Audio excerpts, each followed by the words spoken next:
Hello, hello. Welcome, welcome. This is another episode of Unique Couples Sunday Night Live. And tonight is a little different because we have our wives chat. And I am so excited. Well, I'm always excited. So excitement is my middle name, right? I am Linda Wright Patrick, co-host of and founder of Unique Couples platform. We are on YouTube. Yes, joining us here on in the How to Strengthen Your Marriage Facebook group. We are on Facebook as Unique Couples as well, Instagram, Twitter, and yeah, we're on TikTok now too, so y'all can find us there. And so it's exciting to be here. Vito isn't here because this tonight is all about wives chat. So wherever you are, if you're a wife watching, type wife in chat.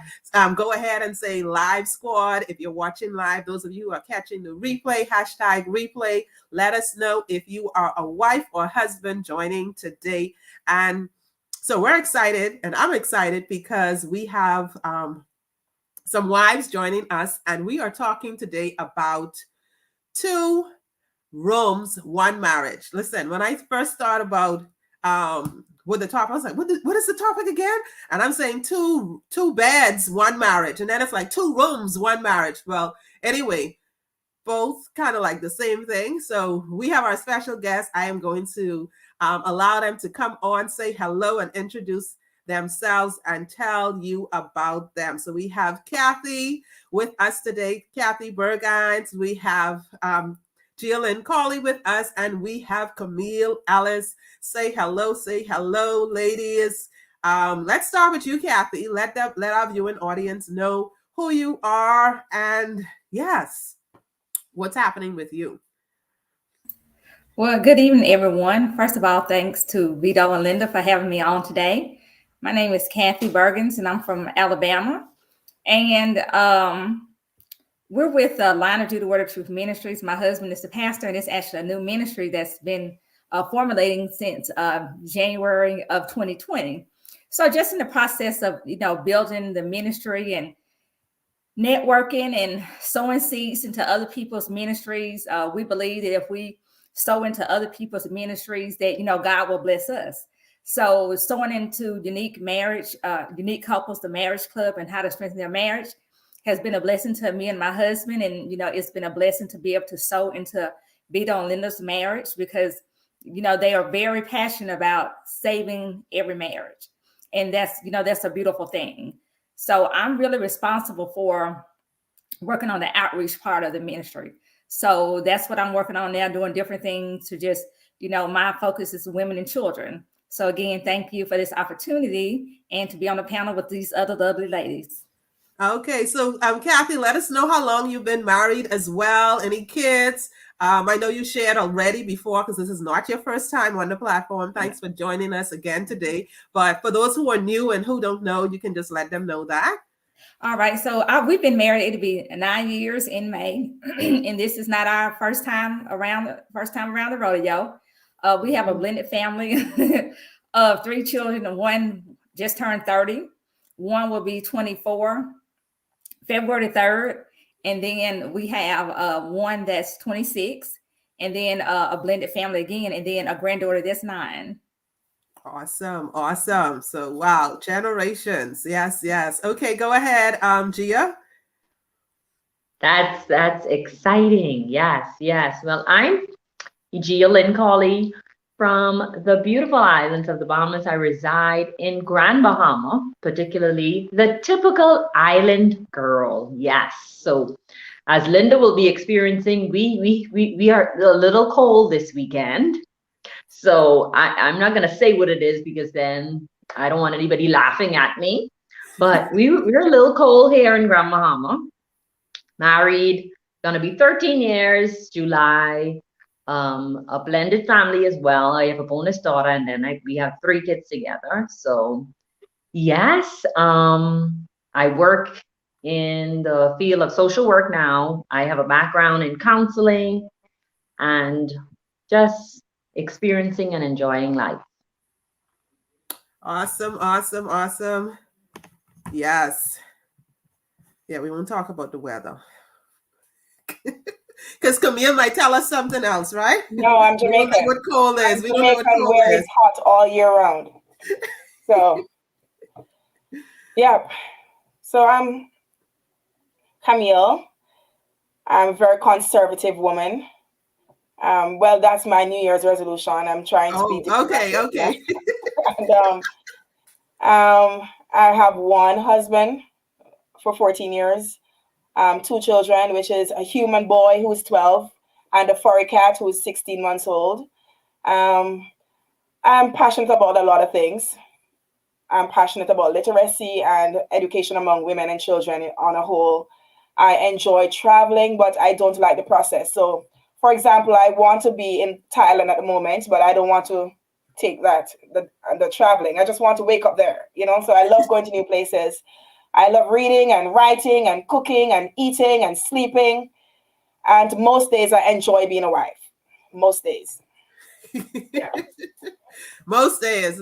Yeah. Okay. So I know we are like in this new year and everything is, kind of like dying out for some people, but still a little new. What's one thing this new year has taught you so far, if anything?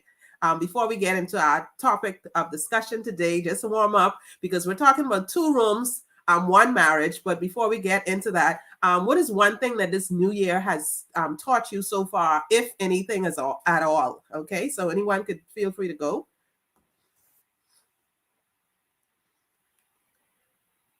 I don't think I've learned, the new year has taught me anything per se, but I have made a couple of resolutions, which I usually do and break them by day 2. But one thing I've decided to do this year and is to actually say no and mean it. And I think I have been doing pretty well.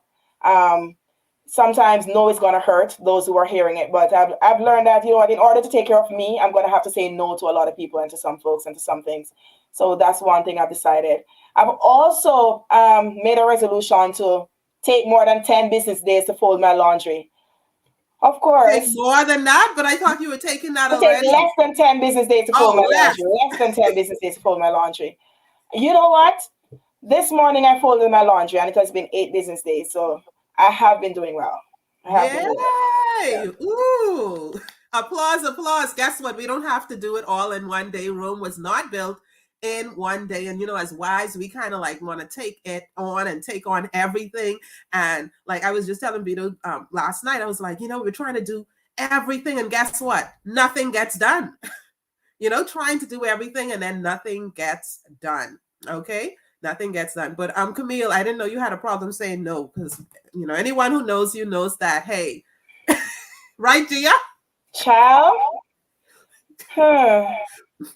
Okay. Unless she wanted to say no to me, but I'm so glad that you're here and you made it. And Linda, I thought about saying no to you, and I'm like, I wonder if Linda should qualify. And I said, you know what? Let me say yes to this goodly friend of mine. Linda, can I tell you something? By the way, please keep me on track. Miss Cathy, I have a way of just going off. Just keep me on track, okay? Linda, you have been my longest friend from NCU, and I appreciate that, okay? Wow. Oh, my goodness. Woo. That means something. Oh, my goodness. I must be calm. The patience is sort of. Okay, so it's on your side. Okay, so Gia, Cathy, I'm not sure if you have anything to share. You could go ahead, but we're getting ready to talk about 2 rooms, 1 marriage. So all of you who are just joining us, we are here on Unique Couples Sunday Night Live with our wives chat. We have what? Any month that has 5 Sundays in it, we'll be here with wives chat or husbands chat. So stay tuned in on Unique Couples Sunday Night Live for that 5th Sunday where we do a little something different. Okay. Yeah. So stick with us for that. Okay. Gia? Well, I'm still in the process of, getting myself together for this year, but I've learned that I'm just going to try and focus on one thing, and hopefully every other thing will fall into place, because sometimes I notice when you set so many goals, you may not accomplish all. So I'm focusing on one thing. and hopefully everything else will fall in place. So focus is the word. Awesome. Awesome. Okay. You adding anything, Kathy? No, I really don't have anything really to add, just to build up upon what everyone else has said. Nothing really new, just build it on to what I've been learning throughout the years. And it's so funny that Lynn, Gia mentioned about the one thing, because I've been reading this book called The One Thing, and it's about Gary Keller. I don't know if you all have read that, but I'm on the same path because I'm so used to just multitasking and doing this and going in this direction. But I realized I really wasn't getting anything done. So just focusing on that one thing, that purpose that I believe God has given me. And then Gia, everything else will fall into place. Awesome. Awesome. Great. Okay. So when you think about the topic, or when you heard it for the first time, 2 rooms, 1 marriage, what was the first thing that kind of like popped into your mind when you heard that statement?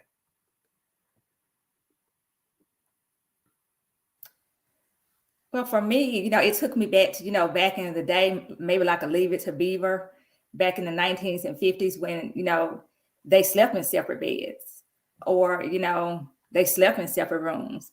So I thought it was very interesting. And then, I had seen this article when you had first asked me about being on it. I had seen this article where this man, he was talking about that he actually sleeps outside in the tent and his wife sleeps in the house. And he said people would think that their marriage is falling apart. He said, but it works perfect for them. Their marriage is just as good as anybody that is together. But he realized that he likes the outdoors, waking up, breathing air. His wife is very cold.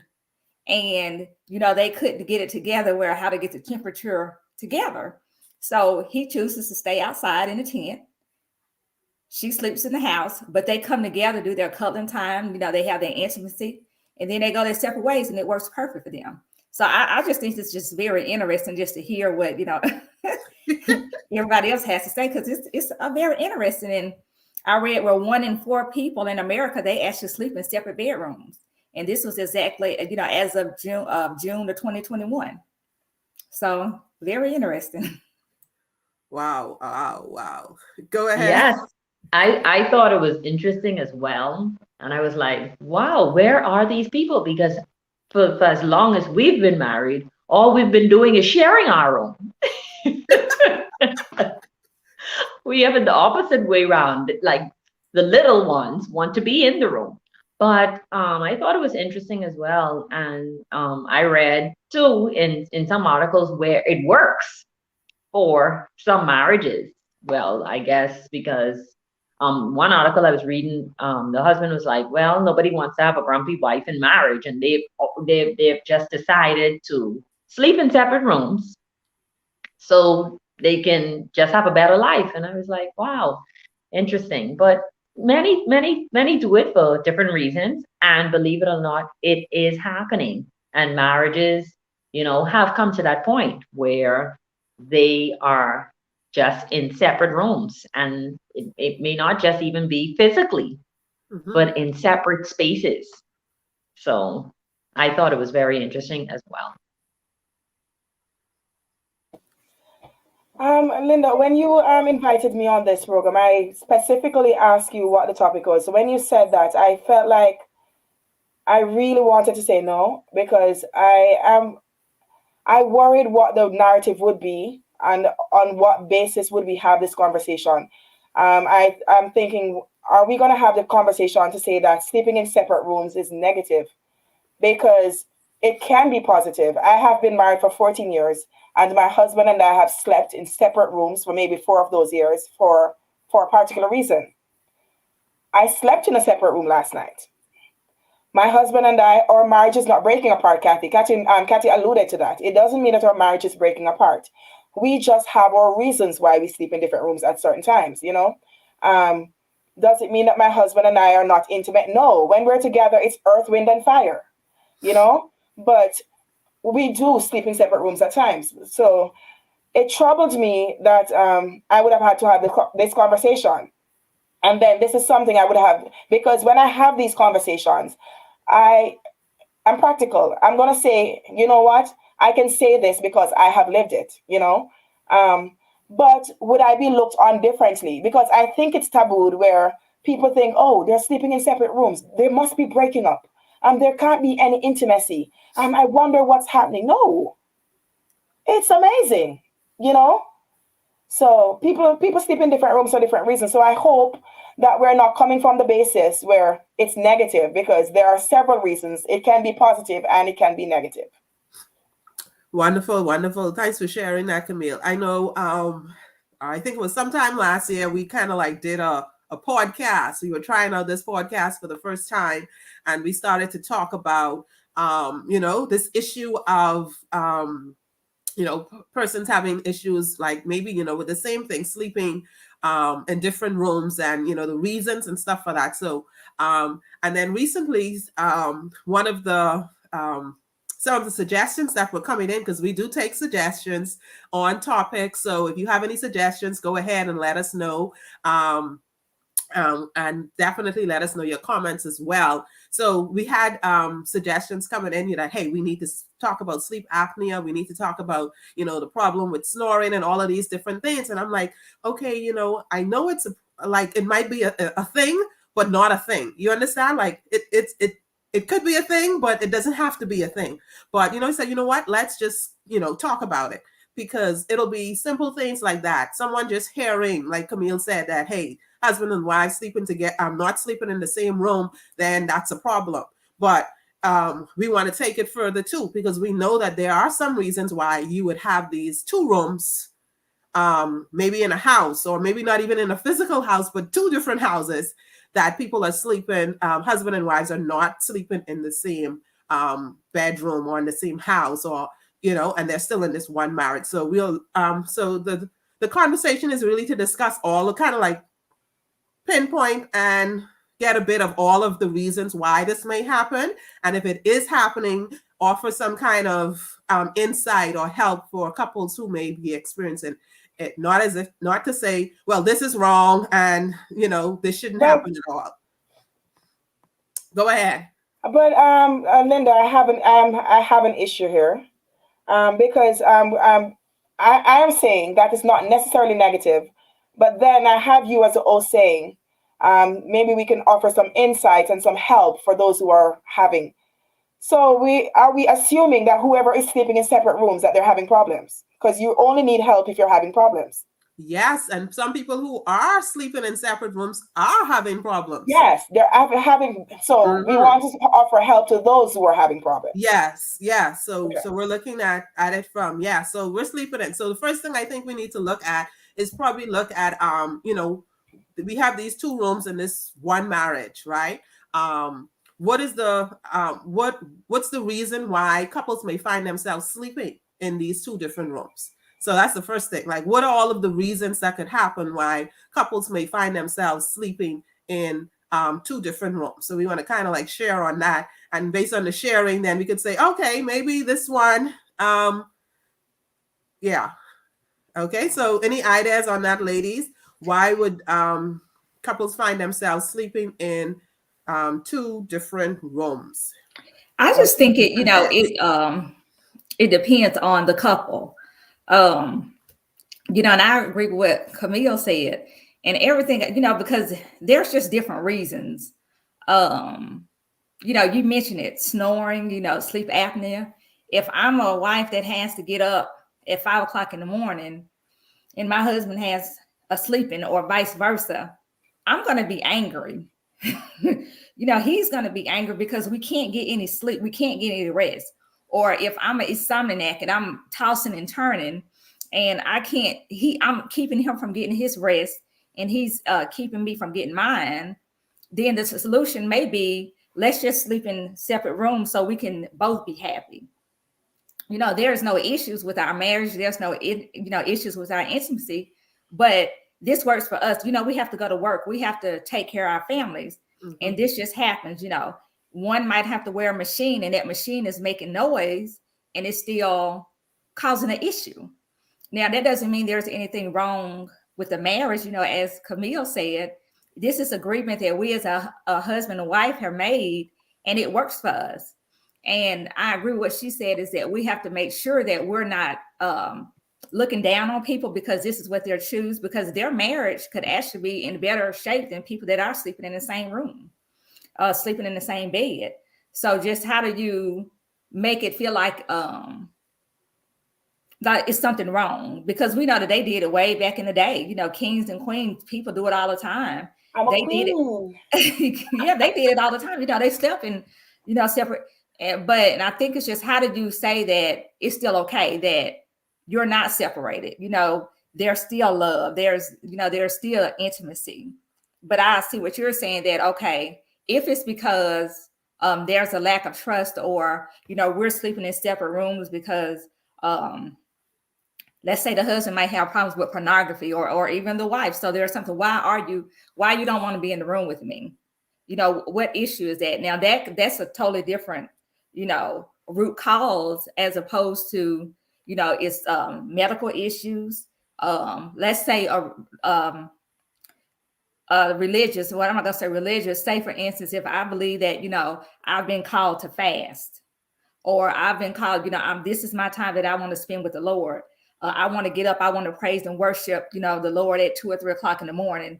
I don't want to, you know, disturb my husband. So during this time, I'm going to sleep, you know, in a separate bedroom, or, you know, vice versa. So, you know, that's just kind of like how I see it. How did you have the narrative that, you know, as Camille was saying, that it's not negative, that it's a positive thing? Okay, that was like quite a lot in there.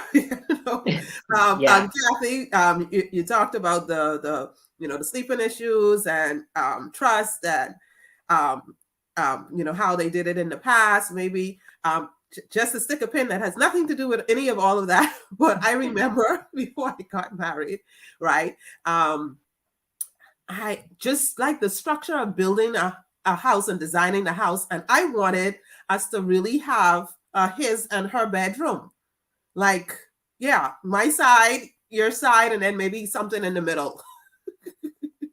So just something that, you know, you really don't think about how practical it could be, but we know that people have lived like that and have been living like that, and nothing is wrong with it. But of course, you know, in this society and where we are, when people hear about, couples, I see this, I'm not sure if you could see, let's see, we have Morton says here, we never do 2 different sleeping rooms, for it gives room for the enemy to come in.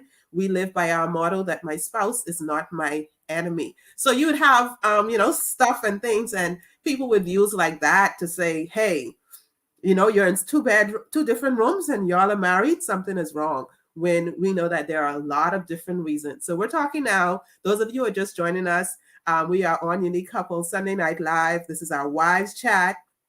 We're talking about the reasons why couples may find themselves, first of all, sleeping in different rooms, whether it's physically or literally. You could go ahead, Gia. Camille, feel free to chime in. Yes. And the show, I'm not sure if we have any Sex and the City fans here, but I used to watch this show, and Carrie, you know, and Mr. Big, I remember at one point where they decided not even just to sleep in separate bedrooms, but she wanted to keep her apartment. Mm-hmm. I remember that. And sleep there, you know, and that worked for them, because they understood one another, and they came to an agreement where, I mean, at first it wasn't, you know, it's unheard of and stuff like that, but we have to remember that some things are going to be unique to your marriage, and we have to, whatever works to keep your marriage thriving. Like, I mean, it may not be encouraged, but if that works for an aspect in your marriage, maybe that can be something that you look into. And I mean, you know, even with sometimes when people even become bored in marriage, because it happens, that's reality. People may become bored in marriage, and it's encouraged by some therapists to take that route where, you know, you work on each other and work and to build that intimacy and to be in separate rooms. I'm not saying that it's right or it's wrong, but whatever is unique to your marriage, of course, considering Christ. But whatever is unique to your marriage, you may have to, try that way. I mean, I'm not knocking it. There might be reasons that it may be encouraged and reasons that it may work for your marriage. So I just remember that even with Carrie and Big, like they were rocking it.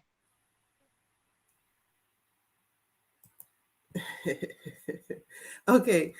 You're muted, Camille. Go ahead. I'm pretty sure there are folks amongst us who are watching us who are of the thought. There's a school of thought where this sort of conversation comes off as, oh, this is the modern woman speaking, and it's the woman who wants the independent woman, almost venturing on the topic of feminism. I'm pretty sure some people are here labeling us as feminists now because we're saying it can be a positive thing to sleep apart from your spouse, eh? A personal experience, true story. 2012, my home was invaded. My husband worked the night shift, so he was away. My son was a 2-year-old in my bed, sleeping in my bed at the time, because one of the practices is when my husband goes away, works for the night, I would take my baby into my bed, which I would assume that most mothers would do. I don't know. So my child was in my bed, my home was invaded, and it has been a pretty traumatic experience. Since that date, January 12, 2012, for 4.5 years, going 5 years, I could not sleep apart from my child. So whether my husband was home or away, because of that traumatic experience, my child had to be in my bed. So it became a case where my husband and my child was competing for space.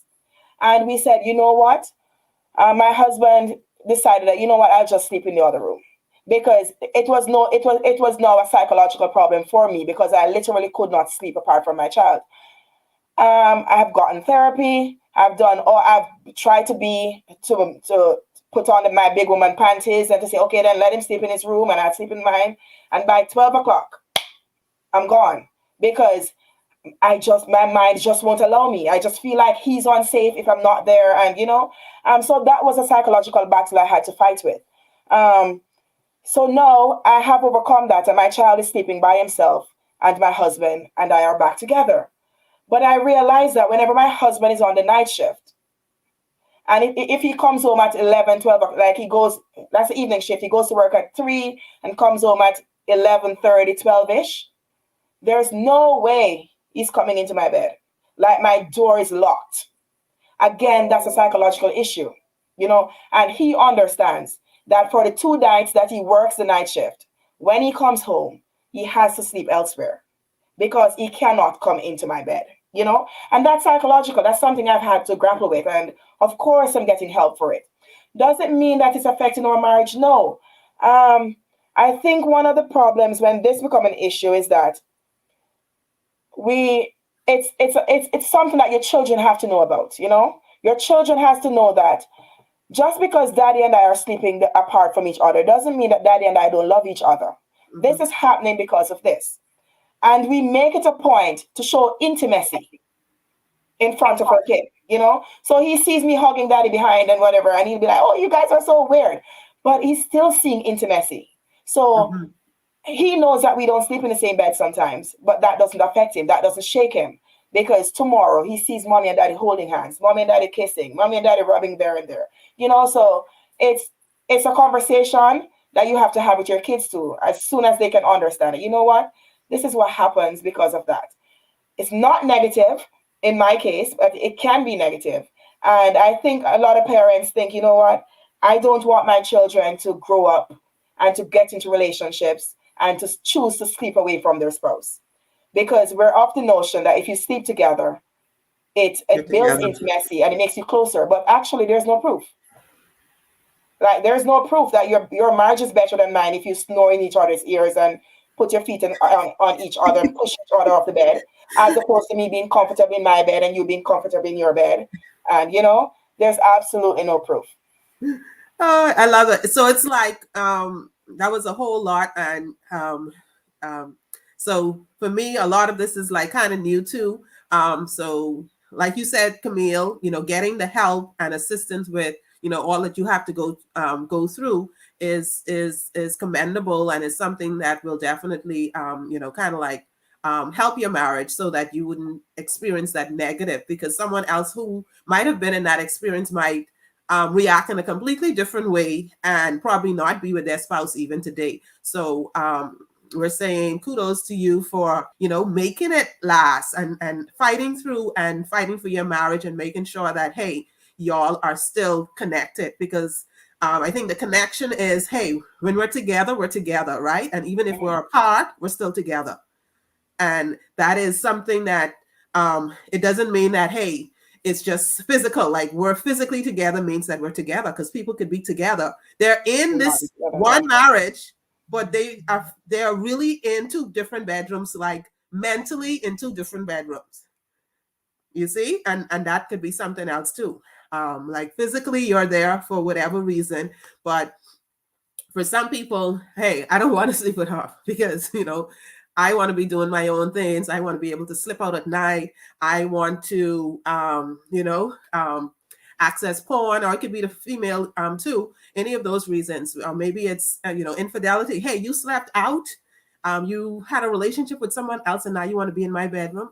You're in the doghouse, and this is a permanent doghouse that a spouse may find themselves in. So there are a lot of reasons that things like that could happen. Go ahead, Camille. One thing, because I have spoken to people before to let people know. I've spoken to my friends that, my husband and I don't sleep in the same room, and I would give the reasons and whatever. But do I believe that couples should sleep together? 100%.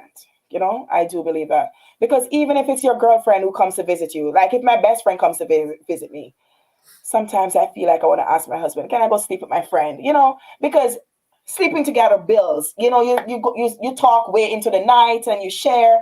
And sometimes, the day is so busy that you just get to do that at night. When you lay down beside each other, you get to share and all of that.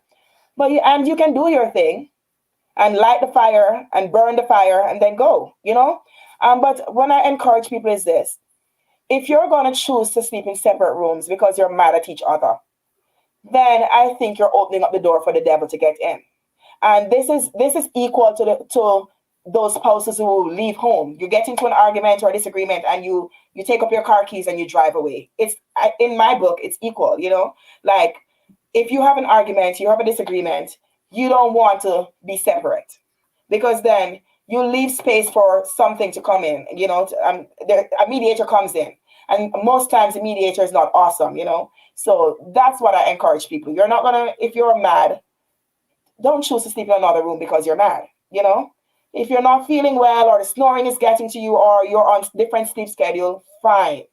But don't do it because you're mad, because then you're gonna stay madder for longer. Yeah. Yeah, definitely. That will be a problem. Any other issues or reasons why couples would find themselves sleeping apart? Hello, Lamaya. Thanks for joining us. Julie is here. Morton said he is all the way from the East Coast joining us today. Hello, Deborah. Good to see you, Melissa and Annie, and all of those of you who are joining. Go ahead. If you're a wife, put wife in the chat. Let us know. If you're a wife joining us today for our wives chat, we are talking about 2 bedrooms, 1 marriage. Reasons why couples are sleeping apart. What caused it, what is causing it, and what they could do about it, if anything. So go ahead, put in your comments. Let us know your questions. If you have any, put those in the chat. We will be excited to answer those. Okay.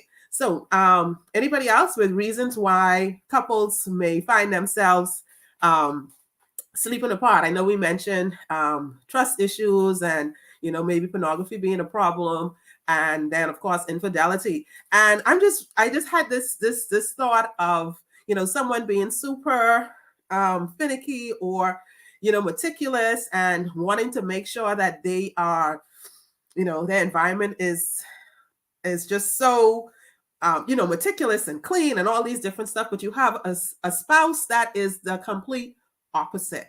Would that be a reason why couples kind of like decide, we need to be in 2 separate bedrooms? That's one. And does that mean that they don't connect at all during the night? Or they do that someplace else? Because, hey, personal hygiene. Could that be a reason?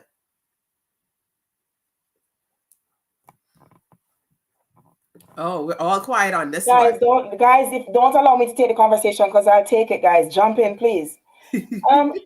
Personal hygiene, Linda. Personal hygiene shouldn't be an issue to push you out of the bed. If personal hygiene is an issue, then we need to work on the personal hygiene, because no, it's not only a bed that you're going to be pushed away from. You're going to be pushed away from sex because nobody wants to go down in something that's dirty, Oh, I don't mean that. That's not what I mean. I mean, that's not what I mean, guys. I don't speak like that. I mean, nobody wants to have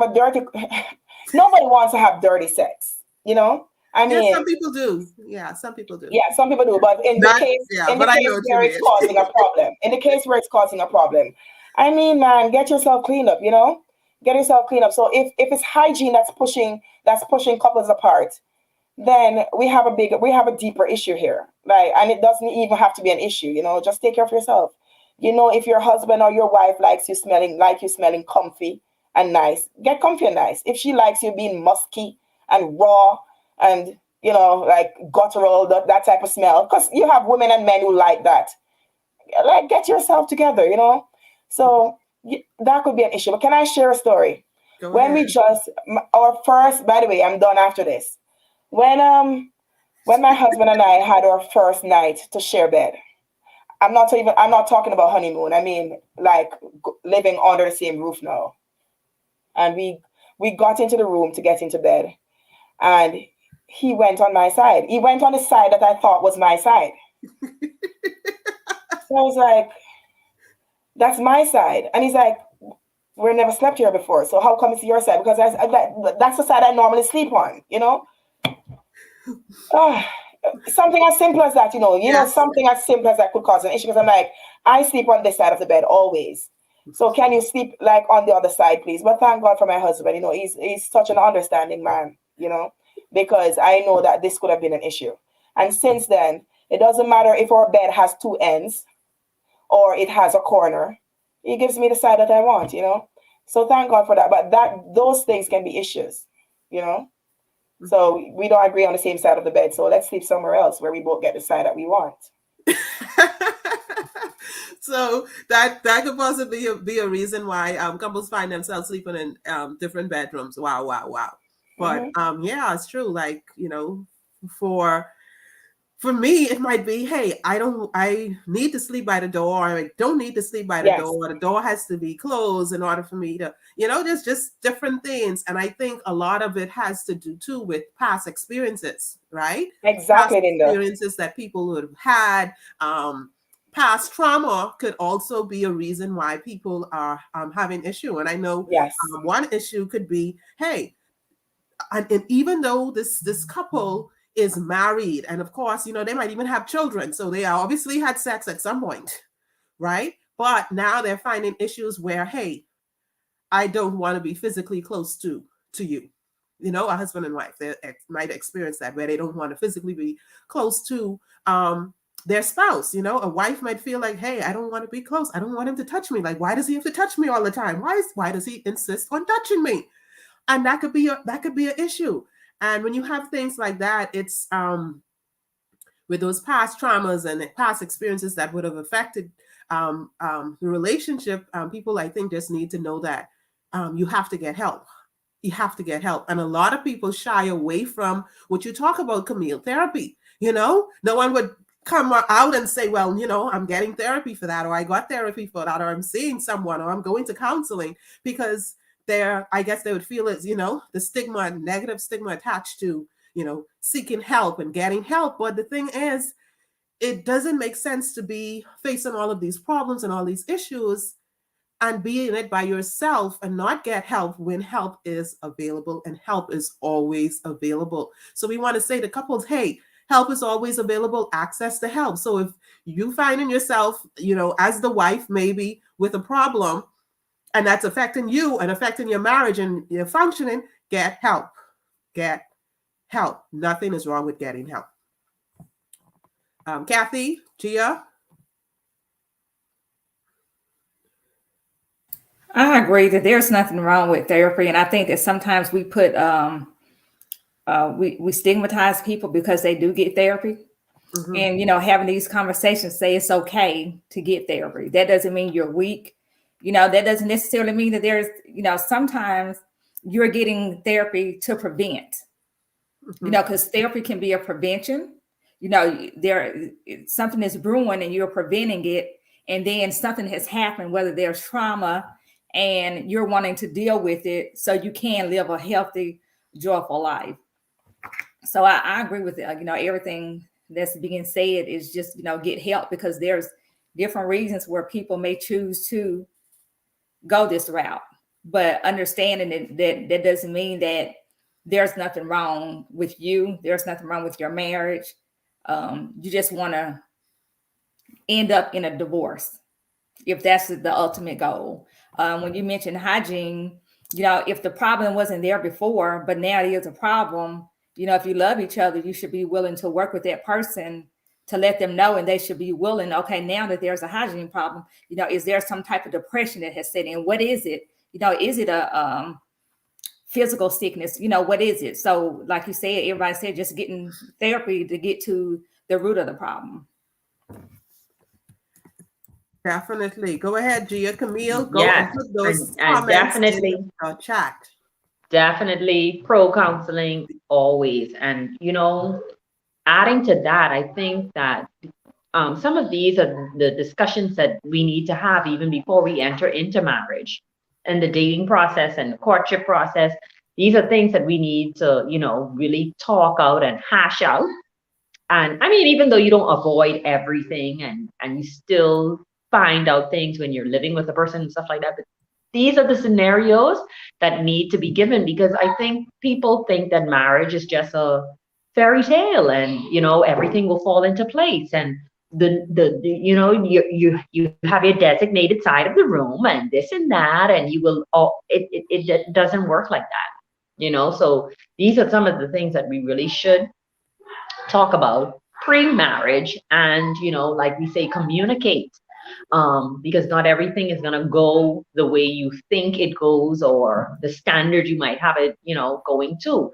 But communicate and come across with each other when you see these things arising. Deal with it as it happens, communicate, and just try to find some ground where you can meet mutually, and to keep working at it, because not everything is going to be perfect. But like unique couples always say, it's unique to you, and your marriage is your marriage, and not everything that you see what's happening in the neighbor's marriage or your friend's marriage will work in your marriage. You need to know what is happening in your marriage and focus on that and make it unique to you. Where the person's looking in on it and be like, oh, well, that's what they do. Oh, that's what you see. But what works is what we do, and be okay with that. So, and then besides all we talked about with the snoring and different things that persons may be out of the room for, then we do have the negative things why they're out of the room. So I don't know if we're touching on those, but Yes, we you look can at talk. You lack can of mention intimacy. those. Yes, and the boredom and just marital problems, but we want to encourage definite, do what works for you, what is unique in your marriage. Get the help if you need to get the help, and work on being healthy marriages, healthy people, because there can be a lot of toxicness that comes in because of the views of others or what others may think. Work on you, become a whole you, a healthy person that you can offer your 100%, each of you, to make your marriage be 100. Thanks, Gia. Thanks, Gia. I think earlier, Camille, Kathy, and you probably touched on and this as well. And then with Camille sharing that story, not being accustomed to kind of like sleeping with someone could be an issue where maybe someone who's newlywed might be facing that problem, or it might have been like when you were newlywed, but it still has continued even into maybe your 10th year or 15th or 20th year, and you made it a habit, and now it's just something that's a normal part of your marriage. And of course, someone looking, in might not really see that as, okay, something is wrong. But like you said, each couple is unique. Like we always say, each couple is unique, and what works for one marriage may not necessarily work for the other. But you mentioned communication as well, Gia, and that is a big thing. Just being able to talk about these issues. And then we found too that some couples don't even do that. They have a problem communicating on that intimate level where they're able to talk about those issues. So I just want to put in and let you know that, hey, guess what? Join us in the How to Strengthen Your Marriage Facebook group and learn how to really connect with your spouse on a different level. We have a 5-day How to Strengthen Your Marriage and have the marriage of your dreams, even if your spouse doesn't want to challenge. That is will be held in our group, and you need to be a part of that. And that is going to work on kind of like getting you and your spouse where you're connecting, and that intimacy is there even if you're not in the same physical space, because that happens. Okay, so of course, communication plays a whole lot, that has a lot to do with intimacy and connecting. So go ahead and join us. The link is in the description. Join us in the How to Strengthen Your Marriage for that challenge. It is definitely going to change the way you see things, the way you see your marriage, and the connection you have with your spouse. And then, of course, those of you who want to take your relationship to the next level of loving, be sure to join us in the Unique Couples Marriage Club. The small investment that you make to be a member in the club will definitely make a big difference in your marriage. So go ahead and join us in the Unique Couples Marriage Club. The link is in the description. You get just more for your marriage, okay? A whole lot more for your marriage, where you get to connect with your spouse. We're talking about intimacy, connecting with your spouse, and motivation, the inspiration and transformation your marriage needs. You get all of that in the club, and you get to take your club, your marriage to the next level. So we talk about having those date night ideas, those trips of love, because sometimes I think we just look at, okay, Valentine's is coming up, splash. I'm going to do something outrageously good for my husband or my wife. Oh, her birthday is coming up, splash. And we splash that. Oh, our anniversary is coming up. Whoo, splashes of love then. But the other 363 days of the year, we don't do anything. We're not showing that love. We're not being intimate. We're not connecting. We're not sleeping in the same bedroom or the opposite bedroom, physically, mentally, right? So we have to work on those strips of love, the things that we do on a daily basis. So if you're not a part of the Unique Couples Marriage Club, go ahead and join and be a part of that. And this February, we also have our countdown to Valentine's, where we talk about the things that you could do on a daily basis regularly for your marriage. So join us for that. I see Morton has said something here. We know of a couple who sleeps in separate rooms and have a great marriage.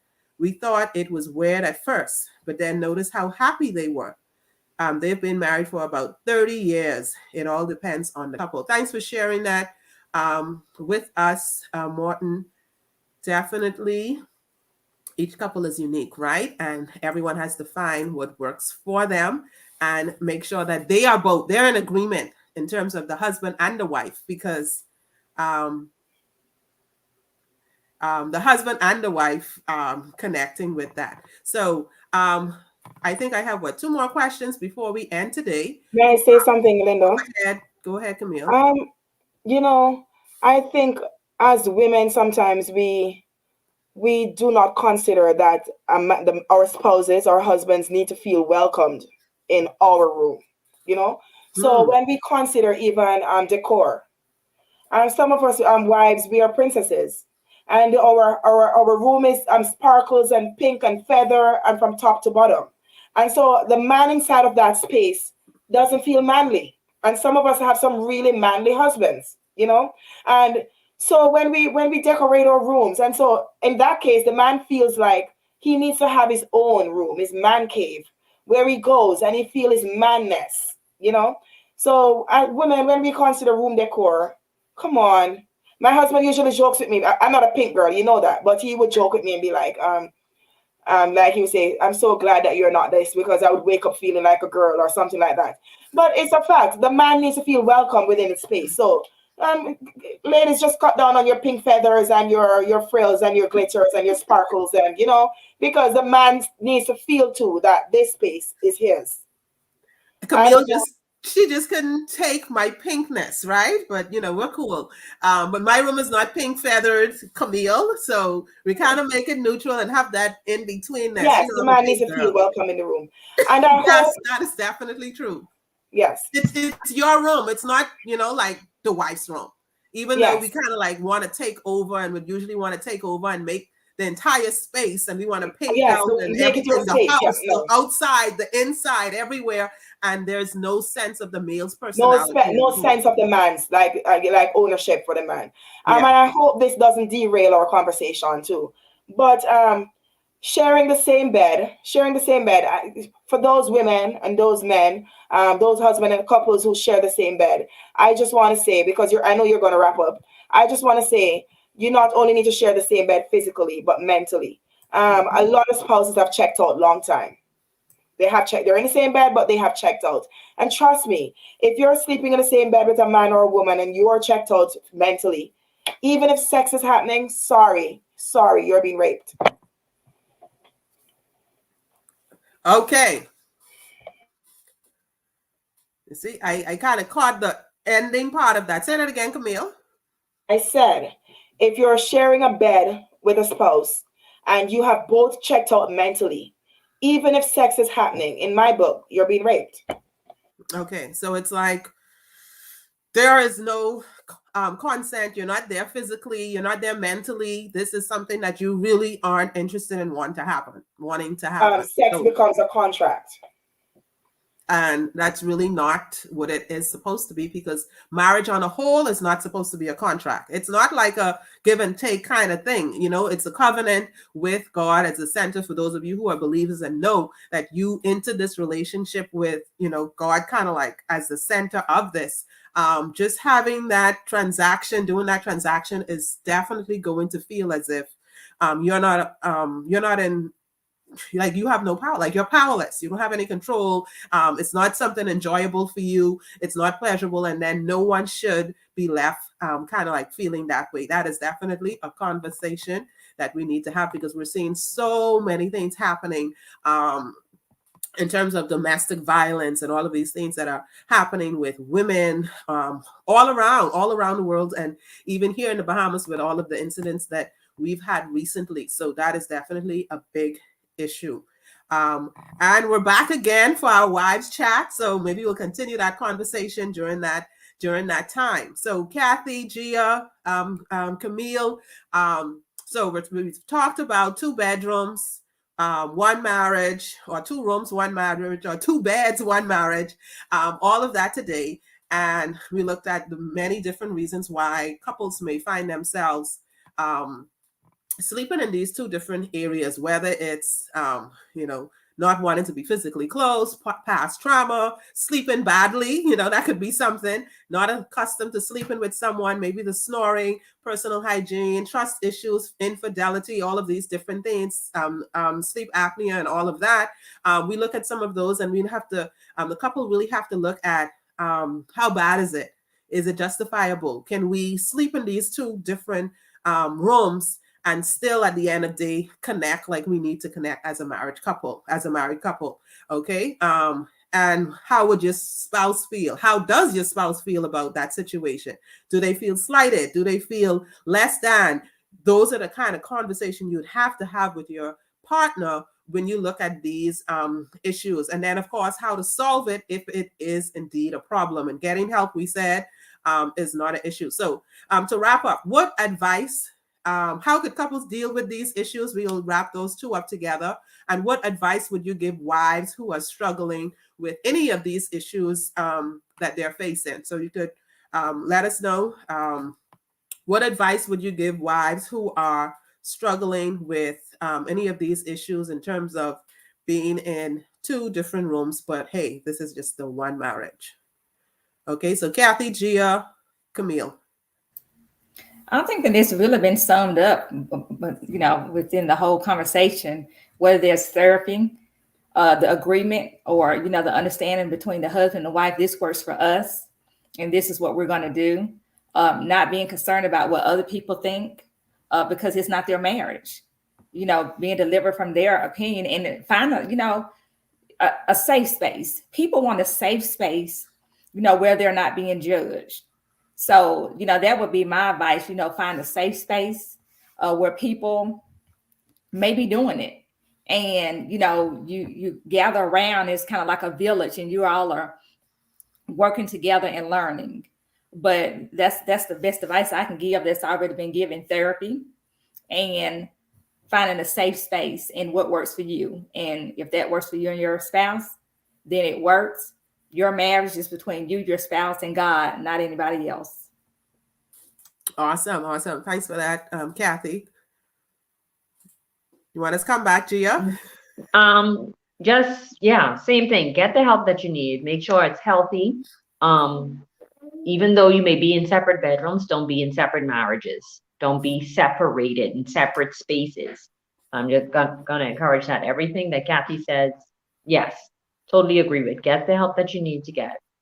Don't be separated as a couple, but do what you have to do if it needs to be done, and have that understanding, communicate, definitely. Okay, thanks a lot, Gia. Camille? I just want to reiterate that I don't know what I want to reiterate because my ADHD just kicked in. But never ever decide to sleep in a different room if you're having issues, because that's when you open up the door for the enemy to come in. Agreeing with Martin Barrett. If you have children who understands intimacy, older children, they also have to be in on your sleeping arrangement. So the kids need to know that, mommy and I decide to sleep in different rooms because of this. Of course, you're going to use appropriate language based on the kid's age, because you don't want the kids to grow up thinking like, mommy and daddy slept in different room, and it's kind of weird, because when the children goes out in public, I think most of society believes that the ideal thing is to sleep together. So, and sleeping apart is tabooed. So you want to put your children in on that, to say that, mommy and daddy is sleeping apart from each other, or marriage is healthy, we're still in love, but we're doing this because daddy snores like a Mack truck, or because of this, because of that. My child knew that daddy was sleeping separately because I couldn't sleep apart from him. He knew that, and even now he's 12, he's sleeping by himself. Sometimes I have triggers. I have triggers, and I'd be like, Drew, I need to sleep with Tyler tonight. And I would 100% go to my son's room and sleep with him, because I have triggers, and I feel like if I don't sleep there tonight, he's not going to be safe. I cannot say how important it is to get therapy.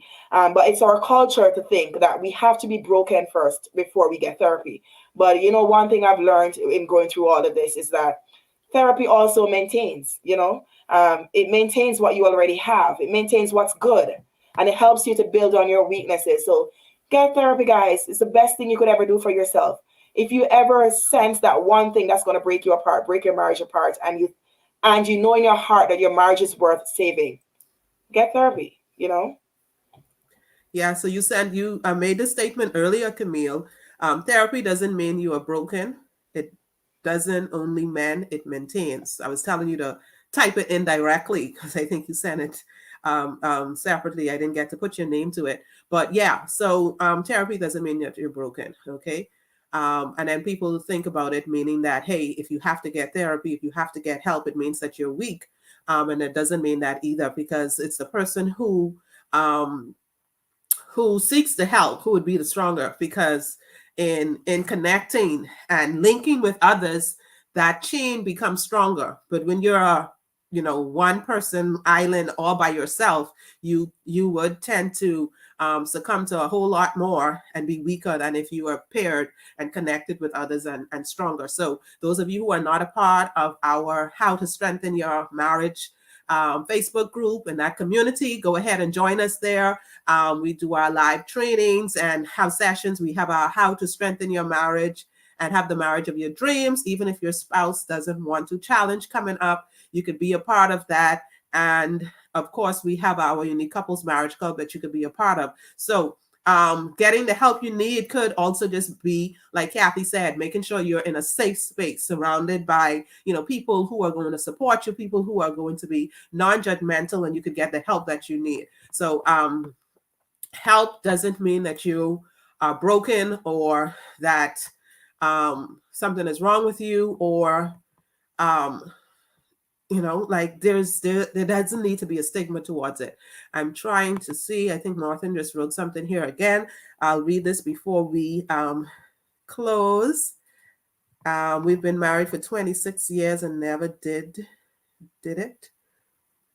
Okay, did it. Okay, I'll just read it and then we'll figure it out, right? Never slept in separate rooms. Okay, we've been married for 26 years and never did it. While my parents slept in separate rooms when we were downsized, and they took the smaller room, which only could fit 2 twin beds, but they loved each other. I said, when I get married one day, we are going to have enough space. Awesome. Okay. And he said they never did it. I was going to say, what? Y'all never had sex? My mind just went someplace completely different. Sorry. Yes. Okay. So, ladies, as we're wrapping up, if you have any final advice or top advice to couples, anyone encountering those bedroom issues in their marriage. And guess what? I think Gia mentioned something about boredom.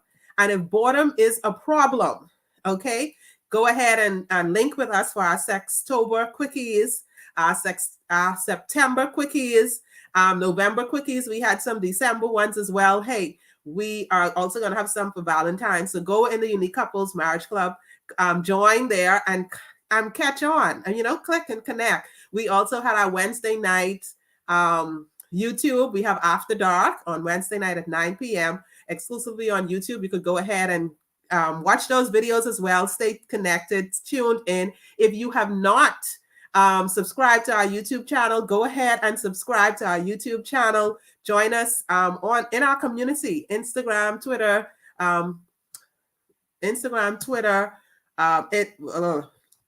what else? Facebook. Go in the group, connect with us in the club. Just get the help in any and every way that you can. Okay, so connect with us. Get those sex videos and stuff. Yeah, get those. If boredom is a problem, learn how to make boredom not an issue and overcome those issues. And this February, we'll have more for you on intimacy and taking your marriage to the next level. So ladies, any top advice, final words you want to say to problems in couples encountering bedroom problems or issues in their marriage, you can go ahead and say that. And then let us know if you have anything coming up this year or how our viewing audience could connect with you on social media. You can let us know that at the same time. Okay. Okay. Guys, don't do this to me. I just one word of advice. I have found out that it has worked tremendously, is to say exactly what you want in the bedroom and mean exactly what you say. I have learned that I shouldn't read my husband's mind when it comes to the bedroom. So say exactly what you want. If you want a night off, sleeping by yourself, say it, just don't give your husband the cold shoulder or say your head is hurting when you don't want to be touched, or pretend that you're having your menses, just say exactly what you want. And once you have an understanding, open communication, when you light the fire, it will be fire for real, because then you'll be connected. Yep. Yeah. Definitely. Great advice. Camille, let them know how they could connect with you on social media. Let us know about Glitch. Yes, let us know about Glitch. I don't want to be connected on social media. You know me. Right now, folks, I would love if all of you could connect with me. But right now, I'm going through a period in my life where I'm anti-connecting with people. So when I return in March, Linda, you notice I haven't been on. So when I return in March, then I'll reach out, okay? But right now, Please I'm tell them about protecting this. Glitch, okay? Oh, Glitch? Tell them Oh, about Glitch is my baby. Glitch is the youngest of my 2 children. The He's book. 16 months old. He's a cat. I wrote a book where he was the main character. It's a children's book. If you click on Ellis Chronicles on social media, you'll find me and you'll find everything I've posted about my gifted child and my furry cat. But I'm basically just a simple woman trying to make it home and not much drama and being associated with these lovely ladies. So I where hope can that I they can get become a Glitch? better person, but that's me. Where can they get the book, Camille? And Amazon, and it's called Nouns with Glitch. If you click on Ellis Chronicles, guys, it's right there. I just type my name right here. If you click on Ellis Chronicles, you'll find me. Put it in the comments, okay? Put it in the comments, not the private chat. And what if I tell you I can't even go in the comments? So Okay. yeah. So Nouns with Glitch, we'll put that in. You can get that and I connect put it in with the private chat for you. I put it in the Okay. private chat for you, okay? Okay. And you copy it. And connect with her for the book for now. And then after March, Yeah, March, I'll return. after March, she'll return. I'll return in March. Okay, Oh, go Linda. ahead. Kathy and Gia, any final words or advice? And then let our viewing audience know how they can connect with you. I think everything has been said that I would, and I agree with it. And if you just want to connect, you can connect with me on Facebook, Kathy MB. You know, as I stated earlier, I'm just, focusing on one thing. You know, we're building a ministry. I'm working on the outreach portion of it. So that's what I'm really working on. But, you can find me. I usually try to interact in the Unique Couples Marriage Club and the How to Strengthen Your Marriage. So, just looking at all the comments, because I'm still learning. So you could always get with Leonard if you just want to get with me. But if not, we'll be seeing each other around. And it was a pleasure being a part of this discussion.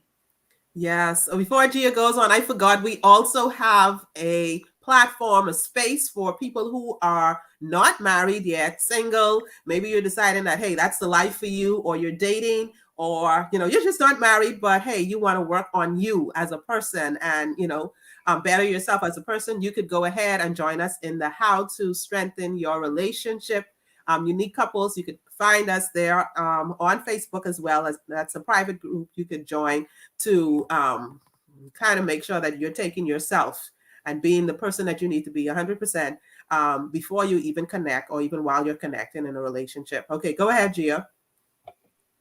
Yes, just short and quick. Great conversation always, happy to be here. And you can connect with me, Lynn Cawley, on Facebook. Thank you for having me. Awesome. Great. I see comments. Those of you with your takeaways, let us know. We know the conversation has really been going, but go ahead, let us know your takeaways, your comments. Yes, I see some things. Man Cave. Oh, yeah, talking about Man Cave. It's been great comments. Coming in, you could connect with Camille. The link is there. We'll have to go probably back and put in some of that. But definitely. Oh, hi, Marcia. Marcia is the wifey. Just see you. Thanks for joining us, Marcia. And all of you who joined us this evening as we had our wives. Annie, thanks for joining us.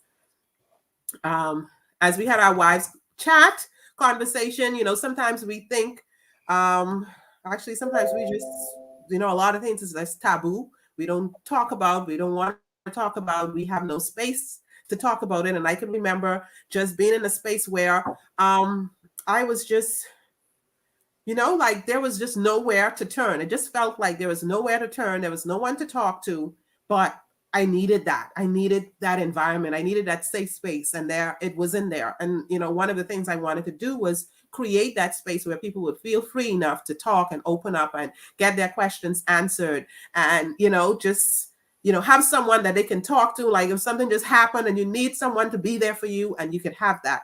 And so I'm so excited that, Vita and I looked at and decided that, hey, we wanted to make that happen for couples, for individuals, so that they can indeed have that safe space to talk and get the help that they need or the assistance or whatever. Thanks for joining us with this conversation. Melissa says, don't sleep apart if you are mad at each other. Yes, that's a takeaway. That's a takeaway. Yes. And we're going to talk some more. Camille, we are looking forward to our other conversation on Wives Chat, Kathy and Gia. Remember to go ahead and subscribe to our Unique Couples YouTube channel if you have not done so already. And we will see you in the Unique Couples Marriage Club. We have our 14 days of Valentine's coming up. We start on Monday morning at 7 a.m. Eastern Standard Time. Be sure to join us in the Marriage Club for that. You will get to have that, and then you could get access to all of the quickie videos that we did. You could be a part of that in the Unique Couples Marriage Club. And then on Monday night in the How to Strengthen Your Marriage group, we have a couple who is going to share their struggles and what they went through in their marriage, but they're still together. So that is Sip and Spill at 7:30 p.m. in the How to Strengthen Your Marriage group. So go ahead and join us. And then don't forget to connect with us on Wednesday nights. And if you missed any of those sessions, go back on YouTube and connect and watch those videos. And remember to like as well. I think that is it. Oh, hold on. Simeon Marcia is saying something too. I'm going to put that up on the screen. Hi, awesome evening. Keep up the good work. I am definitely proud of you. Ladies, be encouraged as you encourage women to fight for their marriages. Yes, and we definitely have to make it a point to fight, because guess what? You say like the devil is fighting against, and then we have people who probably want to fight to get in your marriage. So you have to fight to keep your marriage, ladies, in any and every way you can, because you might think that, hey, it's not worth fighting for. And when someone else get that, you would be surprised what they would make that turn out to. So keep your good man and you have him, and make the best of your marriage. This has been Unique Couples Sunday Night Live. We are building stronger couples, happier marriages, and healthier families. And I know I said that backwards because I always rely on Vito to say that, but we are definitely building stronger couples, healthier marriages, and happier families. Okay, so we will see y'all later. Good night, and we love you. Yes, thanks for joining us, and we love you, and we will see you later.